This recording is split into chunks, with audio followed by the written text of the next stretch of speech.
Assalamualaikum warahmatullahi wabarakatuh. Anak-anak sekalian, dimanapun kalian berada, kita ketemu lagi di kelas Pak San. Kita lanjutkan pembahasan tema 1 di kelas 5. Pada video-video sebelumnya sudah kita bahas subtema 1, juga subtema 2, pembelajaran 1 dan 2. Kali ini kita akan lanjutkan dengan pembahasan pembelajaran 3 di subtema yang kedua.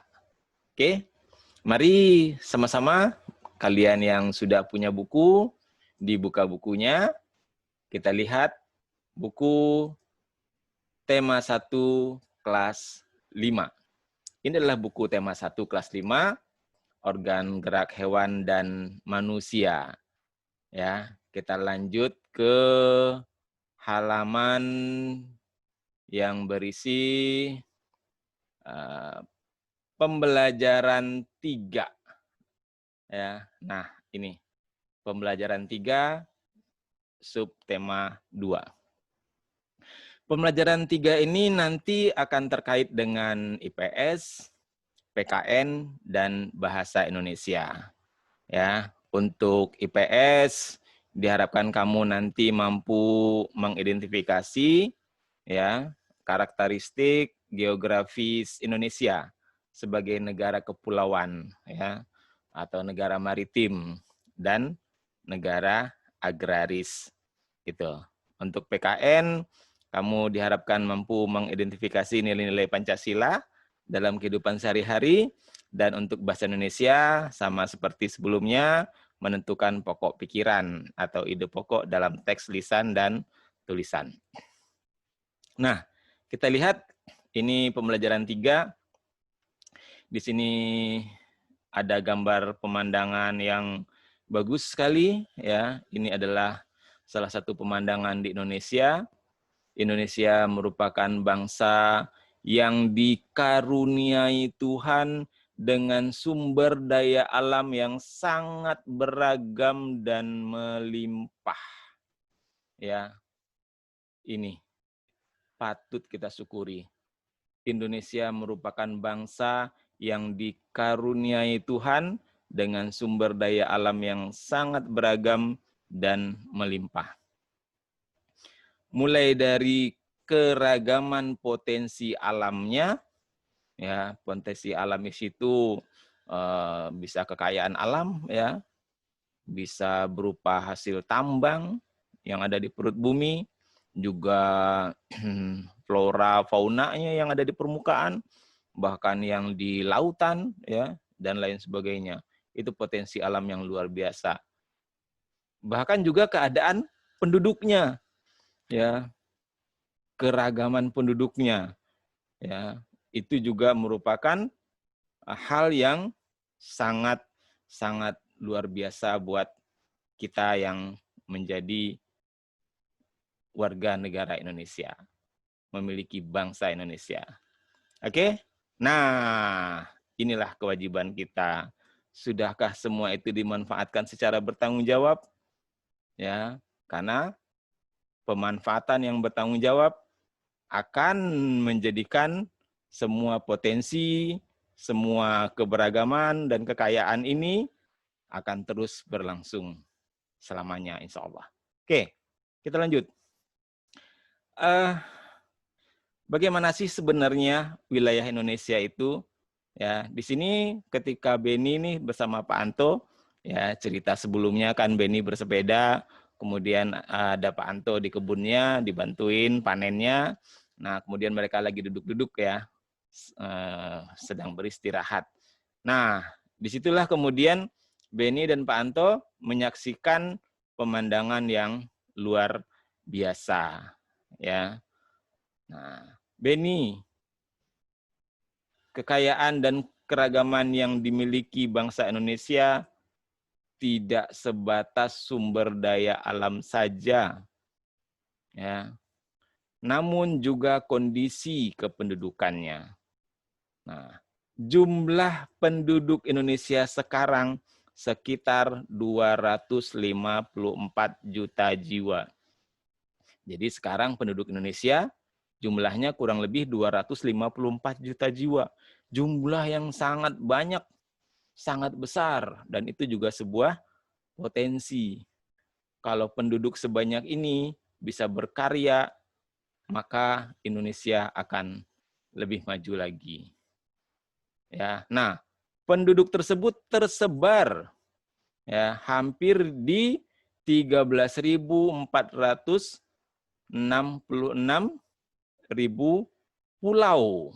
Ya, jadi ini adalah pulau Indonesia. Ada 13.466 ya. 13.466 pulau. Itu menurut Kepala Badan Informasi Geospasial ya. Nah, itu tersebar dari Sabang sampai Merauke ya. Nah, kemudian kita lanjut di sini pada halaman berikutnya kamu diminta untuk mengamati peta persebaran kepadatan penduduk. Ya, penduduk yang tadi jumlahnya 254 juta jiwa ini tersebar di Indonesia tapi tidak merata. Ya, tidak merata. Kita lihat ya. Nah, di sini ada legenda peta untuk membantu kita memahami peta dengan lebih baik ya. Dari legendanya itu kemudian kita bisa tahu bahwa yang warna hijau daun itu kurang dari 10 ya. Kurang dari 10 orang per kilometer persegi. Jadi 1 kilometer persegi itu 1 kilometer kali 1 kilometer berbentuk persegi, nah itu kurang dari 10. Nah, daerah mana yang berwarna hijau? Ini, Papua Barat. Ya, jadi itu adalah provinsi yang paling renggang penduduknya. Ya, nah, kemudian berikutnya yang warna hijau muda 10 sampai 49 orang. Nah, kamu lihat di sini ini adalah hijau muda. Ini juga hijau muda, ya. Nah, kemudian ada yang hijau min antara 50 sampai 99, ya. Nah, ini hijau min di sini, ya. Ini hijau min. Kemudian juga di sini, dan di sini. Ya, provinsi-provinsinya bisa kamu lihat lagi. Ada Aceh di sini, Riau, Jambi, Bengkulu, Sumatera Selatan. Ya, di sini ada Kalimantan Selatan. Ada di sini Sulawesi Barat, Sulawesi Tenggara, Nusa Tenggara Timur ya. Itu kepadatan penduduknya antara 50 sampai 99. Kemudian ada yang berwarna kuning 100 sampai 199. Ya, ini Sumatera Utara, Sumatera Barat, Kalimantan Selatan dan Sulawesi Selatan di sini dan Sulawesi Utara. Ya, itu. Nah, kemudian ada yang coklat muda. Ya, ini Lampung ya. Kemudian daerah Nusa Tenggara Barat. Itu antara 200 sampai 599. Nah, kemudian ada yang coklat 600 sampai 1299. Ini yang di Pulau Jawa. Ya. Jadi lumayan padat nih. Nah, ada yang paling padat lagi nih. Jumlah penduduknya itu dalam per kilometer perseginya lebih dari 1.299. Ya, lebih dari 1.299 orang. 1.300 lebih lah. Ya. Nah, ke atas. Nah, ini dia yang merah. DKI Jakarta. Oke. Nah, dengan mengamati peta itu tentunya kamu bisa menjawab pertanyaan ini. Ya. Pulau manakah yang paling padat penduduknya di Indonesia? Nah, ya kan? Udah tahu ya, paling padat. Kemudian, pulau manakah yang paling sedikit penduduknya di Indonesia? Nah, ini yang paling sedikit ya. Pulau apa ini? Oke. Terus, berapakah jumlah kepadatan penduduk Provinsi Lampung? Nah, Lampung yang ini, Lampung ya.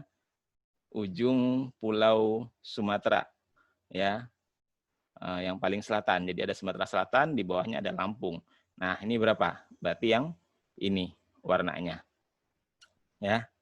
Nah, kemudian berapakah jumlah kepadatan penduduk Provinsi Papua Barat? Papua Barat yang ini tadi, ya, udah kita bahas. Berapa itu? Ya, jadi ini adalah jumlah penduduk ya untuk yang ada di Papua Barat. Nah, kemudian berapakah jumlah kepadatan penduduk provinsi tempat tinggalmu? Nah, kalau tempat tinggalmu berarti cari sendiri ya, kamu tinggalnya di mana? Kalau tinggalnya di Banten, berarti di sini nih, yang warnanya ini nih. Ya, kalau tinggalnya di Sumatera Barat, berarti di sini, yang warnanya ini. Nah, jumlahnya. Ya, dan provinsi-provinsi lainnya. Oke, itu mudah ya. Nah, berikutnya adalah diharapkan kalian mengamati peta lagi. Ya, kalau tadi kalian sudah mengamati peta persebaran jumlah penduduk, sekarang peta persebaran suku-suku bangsa yang ada di Indonesia. Nih, ya. Bapak berbesar aja, mungkin kalau misalnya kalian di bukunya kurang jelas, ya. Nah, kalian lihat di sini, ya. Ini Pulau Sumatera, ada suku Aceh, ya di sini, ada suku Minangkabau di sini, ya. Ada suku Melayu di sini, ya, dan sebagainya. Kemudian di sini ada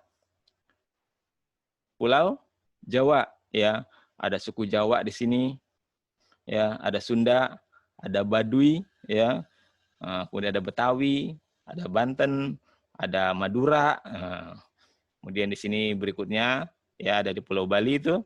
Nah, kemudian di Kalimantan, nah itu bisa kamu amati dengan baik. Ternyata banyak sekali suku-suku bangsa yang ada di Indonesia, ya.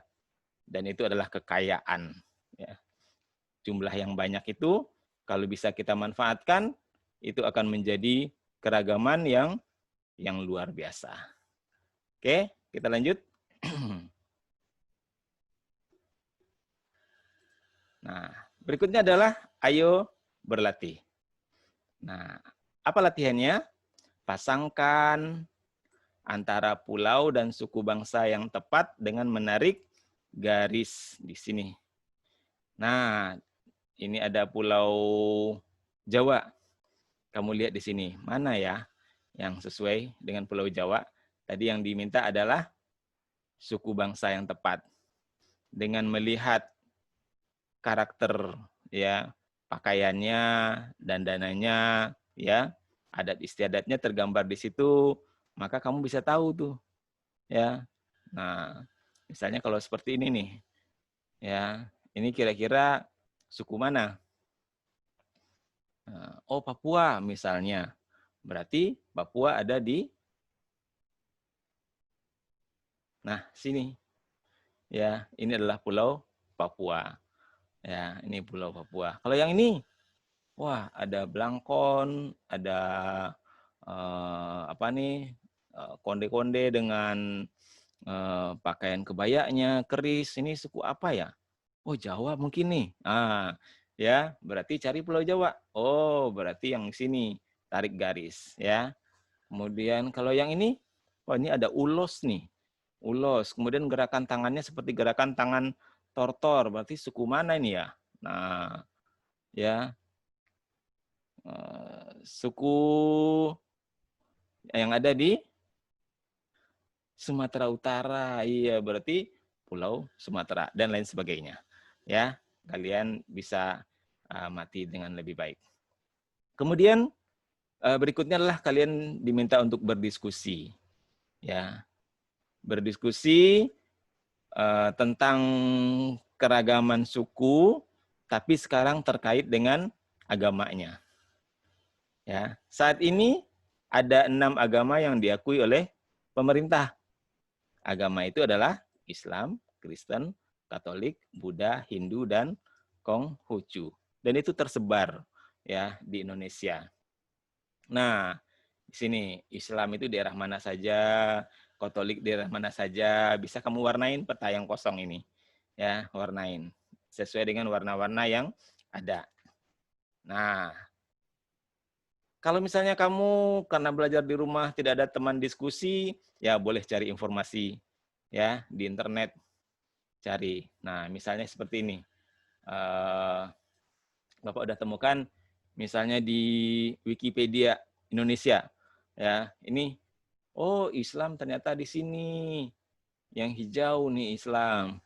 Oh, Kristen di sini nih. Oh, ada Kristen di sini. Kemudian di sini ya, sini ada Kristen. Ya, kemudian yang lainnya juga Hindu, Hindu di sini nih, Bali Hindu. Ya. Nah, jadi kalian juga bisa dapatkan informasi dengan cara mencarinya di internet. Oke? Kita lanjut. Nah, setelah kalian mengetahui penyebaran penduduk tadi dengan kepadatan yang tidak merata, kemudian juga suku bangsa, kemudian juga agama. Nah, sekarang diharapkan kamu bisa melakukan wawancara. Ya, kamu melakukan wawancara dengan siapa? Boleh dengan orang tua, ya, dengan perangkat RT atau RW, kepala desa atau tokoh masyarakat yang ada di sekitar kamu. Ya, lakukan wawancara dengan kelompok belajarmu. Nah, apa persiapan yang harus kamu lakukan? Nih, sebelumnya tentukan tempat dan waktu wawancara. Mau wawancaranya di mana? Wah, rumahnya si ini, daerahnya, daerah sekitar sini. Nah, tentukan di situ tempatnya. Kapan? Oh, hari Minggu misalnya. Ya, kumpulnya jam berapa? Nah, gitu. Kemudian tentukan korespondennya. Siapa yang mau diwawancarai di situ? Oh, orang tua ini, kepala desa, Pak RT, Pak RW, misalnya. Itu kamu tentukan. Kemudian juga jangan lupa bagi tugas. Ya, kalau kamu ada berlima, misalnya siapa yang bawa peralatan tulis, siapa yang bawa alat buat ngerekam, ya, karena kalau direkam akan lebih baik nanti bisa disetel ulang, didengarkan lagi jawaban dari koresponden kita tadi, ya. Nah, itu siapkan peralatannya dan jangan lupa juga susun pertanyaan-pertanyaannya dengan baik sebelumnya. Jadi nanti pada saat kamu melakukan wawancara, nggak bingung lagi merancang pertanyaan, memikirkan, nanti takutnya ada yang lupa, yang belum ditanyakan. Justru yang nggak penting malah ditanya. Ya, jadi susun pertanyaan-pertanyaannya. Nah, nanti ya yang kamu amati, yang kamu tanyakan terkait ini nih, agama penduduk, sukunya, tingkat ekonomi penduduknya, ya pekerjaannya, kemudian juga tingkat pendidikan penduduknya. Ya.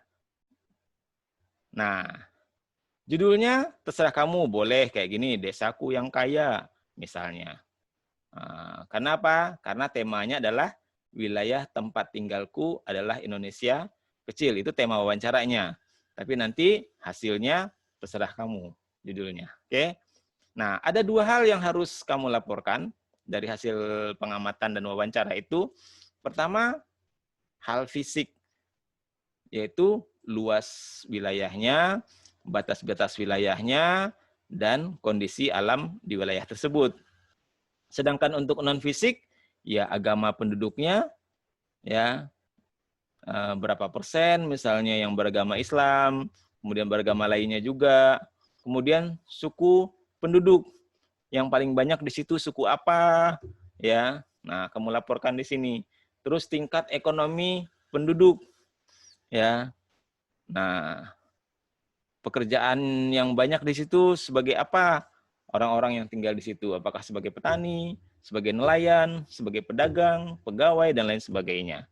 Nah, juga tingkat pendidikannya, ya, dari orang-orang dewasa yang ada di situ, berapa orang yang sarjana, banyakkan mana yang sarjana dengan yang tamat SMA, dan lain sebagainya. Itu kamu laporkan sebagai laporan non-fisik. Oke, nah berikutnya adalah diharapkan kamu bisa membaca ya kerukunan umat beragama di Indonesia. Ini terkait 2 mata pelajaran, PKN dan bahasa Indonesia. Untuk bahasa Indonesia, diharapkan kamu mampu menemukan ide pokok dari bacaan ini. Ya, kita sudah bahas bagaimana mencari ide pokok, menentukan dan menemukan ide pokok dari teks-teks bacaan pada pembelajaran-pembelajaran sebelumnya. Jadi sekarang nggak kita bahas lagi. Kamu baca baik-baik dan kamu coba tentukan ide pokoknya. Oke? Nah, ide pokoknya nanti kamu tulis di bawah sini. Paragraf 1 sudah dikasih tahu nih, ini ide pokoknya. Kemudian nanti kamu temukan paragraf 2-nya apa, 3, 4, 5, 6, dan paragraf 7-nya. Oke? Nah, ya, di sini ada hal yang penting, ya, menjaga kerukunan beragama merupakan perilaku yang baik yang harus dilakukan oleh siapapun, ya. Kerukunan beragama. Ini masih terkait dengan teks yang tadi. Ya, hal tersebut juga mencerminkan penerapan nilai-nilai luhur yang terkandung dalam Pancasila, terutama sila ketuhanan yang Maha Esa. Ya, nah, di situ sila ketuhanan yang Maha Esa. Nah, sekarang diminta ya selain menjaga kerukunan beragama tadi ya adalah nilai-nilai luhur. Apa nilai-nilai luhur lainnya dari setiap sila? Ya, setiap sila dalam Pancasila memiliki nilai-nilai luhur yang berbeda satu sama lain. Ya, ada 5 sila. Misalnya sila pertama, nilai-nilai luhurnya apa? Oh, bebas memeluk agama, menjalankan ibadah. Ya, tapi harus rajin beribadah. Tapi nggak boleh memaksakan agama ke orang lain. Ya, menghormati agama orang lain, menghormati ibadahnya orang lain, ya, menghormati orang lain yang merayakan hari besar agamanya. Nah, kayak gitu. Ada kebebasan yang bertanggung jawab. Itu di sila yang pertama. Sila yang kedua, kemanusiaan yang adil dan beradab. Apa nilai-nilai luhurnya? Kita pernah bahas sebelumnya ya. Nggak boleh membeda-bedakan teman. Ya, kayak gitu misalnya contohnya. Terus, menjenguk orang sakit, membantu orang yang kesusahan. Nah, itu nilai luhur kemanusiaan yang adil dan beradab. Kalau yang Persatuan Indonesia, ya gotong royong, ya kerja kelompok, ya kemudian mencintai produk-produk buatan dalam negeri, ya produk-produk Indonesia itu Persatuan Indonesia. Kemudian nilai-nilai luhur yang terkandung dalam sila yang keempat, kerakyatan yang dipimpin oleh hikmah kebijaksanaan dalam permusyawaratan perwakilan. Ya, pemilu itu adalah bagian dari nilai-nilai luhur. Ya, musyawarah, ya, berunding untuk memutuskan satu hal. Ya, dan dalam hal itu juga harus menghargai pendapat orang lain. Enggak boleh memaksakan pendapat. Ya, bertanggung jawab melaksanakan keputusan dengan ikhlas juga. Ya, itu sila yang keempat. Sila yang kelima, misalnya apa? Nilai-nilai luhurnya. Ya. Oh, kita punya kedudukan yang sama gitu loh. Ya. Tidak boleh misalnya satu orang merasa lebih hebat, kemudian merasa dia boleh melanggar norma, ya, semua harus menaati. Nah, itu keadilan sosial. Juga melaksanakan pembangunan, menikmati hasil-hasil pembangunan, itu juga harus bertanggung jawab, ya. Nah, itu sila yang kelima, nilai-nilai luhurnya. Gampang, oke? Nah, berikutnya adalah ternyata, ya, kalau misalnya kita amati, mungkin kalian juga mengamati, masih ada, ya, perilaku-perilaku yang tidak sesuai dengan nilai-nilai Pancasila yang dilakukan mungkin ya oleh orang-orang sekitarmu. Ya. Misalnya seperti di sekolah, milih-milih teman, ya. Itu perilaku yang tidak sesuai. Ya. Tidak mau meminjamkan peralatan sekolah kepada teman, ya. Itu enggak sesuai dengan nilai-nilai Pancasila. Menyontek, ya, berkelahi, tidak mau mengikuti upacara bendera, ngejek teman, itu adalah contoh perilaku yang tidak sesuai. Berarti itu melanggar nilai-nilai Pancasila. Ya, itu bukan nilai-nilai luhur Pancasila. Oke. Kemudian di rumah, ya juga mungkin ada nih di rumah nih, tidak melaksanakan ibadah sesuai dengan agamanya, ya. Nah, kemudian tidak mau berbagi makanan dengan orang lain, dengan tetangga, ya, dengan keluarga lain kita juga. Terus males, ya. Itu adalah tidak sesuai dengan nilai-nilai Pancasila. Membantah orang tua, memaksakan kehendak kepada anggota keluarga, berbohong, itu adalah nilai-nilai yang tidak sesuai. Di masyarakat, ya, nah, tidak mau menjenguk tetangganya yang sakit, ya, melarang orang lain melakukan ibadah sesuai dengan agamanya, ya, minum minuman keras, berjudi, ya, tidak mau mengikuti kerja bakti, ronda atau rapat lingkungan, suka pamer kekayaan, ya, misalnya seperti itu. Mencuri, menganiaya teman, ya, itu adalah nilai-nilai yang tidak sesuai, ya, sekali lagi tidak sesuai, dan ini tidak boleh dilakukan. Oke. Nah, berikutnya kita lanjut. Di sini ayo mengamati lagi. Nah, kalian amati di sini. Ini adalah keragaman budaya Indonesia. Bagus bukan? Beragam, berbeda, ya, tapi tetap bersatu, makanya menjadi bagus, ya. Nah, banyak faktor yang membuat bangsa Indonesia menjadi bangsa yang besar, ya, dan bisa disandingkan dengan bangsa-bangsa besar lainnya di dunia. Nah, faktor-faktor itu apa saja? Pertama adalah nilai-nilai luhur yang ada di tengah masyarakat tadi, yang udah kita bahas, ya. Sila pertama tadi bebas memeluk agama, ya, menjalankan ibadah, ya, kemudian nggak boleh maksain agama kepada orang lain. Nah, itu nilai-nilai luhur, ya. Kemudian gotong royong, ya, sila ketiga, ya.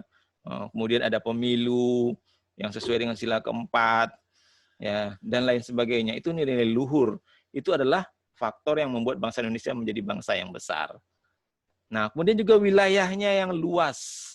Ya, tadi udah kita lihat pulau-pulau Indonesia luas sekali, ya. Nah, kemudian letak geografis dan strategis. Ya, Indonesia itu antara dua benua, benua Asia dan benua Australia, juga antara dua samudera, ya. Samudra Pasifik dan Samudra Hindia. Jumlah penduduknya yang besar. Nah, tadi udah ditunjukin, ya, penduduknya banyak. Kemudian beragamnya suku, agama, ras, dan golongan. Juga beragamnya budaya, sosial, dan ekonomi. Semua itu adalah faktor-faktor yang membuat bangsa Indonesia menjadi bangsa yang besar. Oke? Nah, sekarang sebagai penutup, mari kita renungkan, ya. Mari kita renungkan.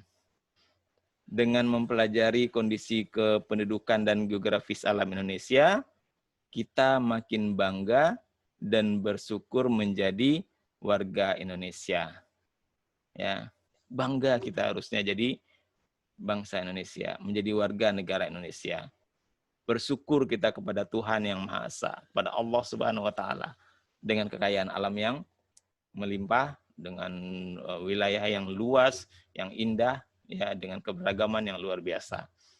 Nah, sudahkah kamu mencintai bangsamu?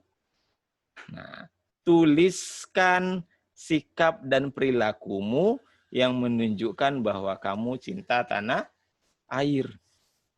Ya.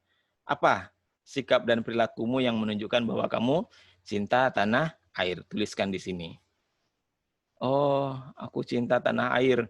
Aku lebih memilih produksi dalam negeri, misalnya. Ya, aku lebih memilih buah-buahan lokal, nah, itu misalnya. Ya, atau yang lain-lainnya. Ya, itu tunjukkan, tulis di sini. Tapi jangan cuma ditulis. Itu hasil renungan, sekali lagi sebaiknya menjadi pribadi kamu untuk berbuat lebih baik. Oke. Nah, terakhir ada kerjasama dengan orang tua, ya. Mintalah pendapat orang tuamu mengenai perilaku-perilaku orang di wilayah tempat tinggalmu. Adakah perilaku mereka yang tidak sesuai dengan nilai-nilai yang terkandung dalam Pancasila? Kalau ada, tuliskan. Tapi itu bukan untuk diterapkan, ya, untuk dilaksanakan, bukan. Untuk menjaga diri kamu agar tidak melakukan hal itu. Oke? Bapak kira itu ya pembahasan kita untuk pembelajaran 3 di sub tema 2 ini. Semoga ada manfaatnya dan bisa membantu kamu yang belajar di rumah. Oke? Assalamualaikum warahmatullahi wabarakatuh.